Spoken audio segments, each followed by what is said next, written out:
I mean, ever since I've come to Albany, I've always preached the family atmosphere, and so being able to stay in the house, eating dinners, eating breakfast together, that's exactly what we're doing. So it's a lot of fun in the end. I mean, it works out for everybody. We do spend a lot of time together, and we like doing that. So, you know, it has its pluses and minuses, but I think the pluses definitely outweigh the minuses. Yeah. I think the first time we did it was on our spring break trip, and it was going to be such a long period of time that cost effectiveness was going to be a big key. And when you can rent a house for a quarter of the price of staying in 5 rooms at hotels, it just made more sense. And then when you start looking at the houses and being able to find houses that have swimming pools and pool tables. How are you feeling after that? That was savage.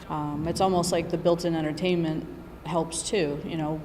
When we come back from the golf course, to be able to hop into the pool and nighttime, you know, have the fun on the pool table.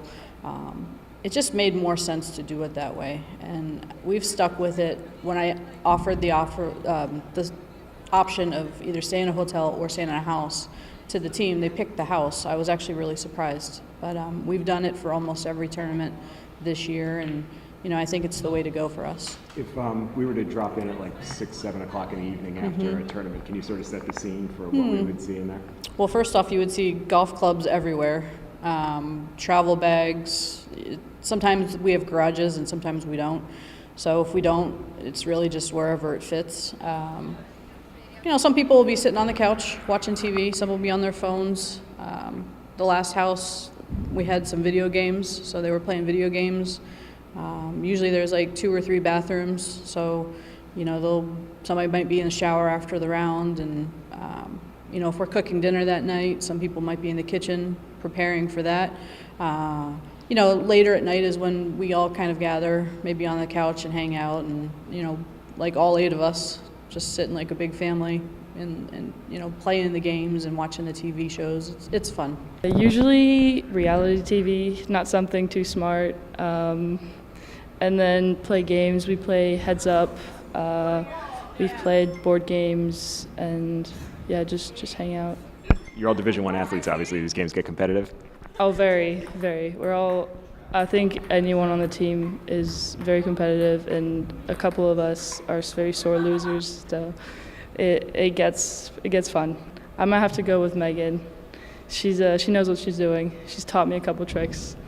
Can you? What's her specialty? Scrambled eggs. Yep. Helga's the oatmeal expert.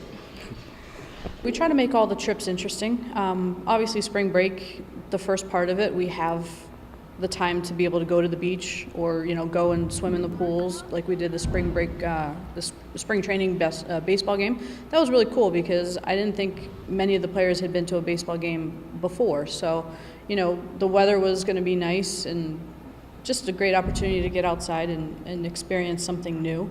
It brings us closer than, like I said, if we were in a hotel, we would just all like be separate and do our own thing.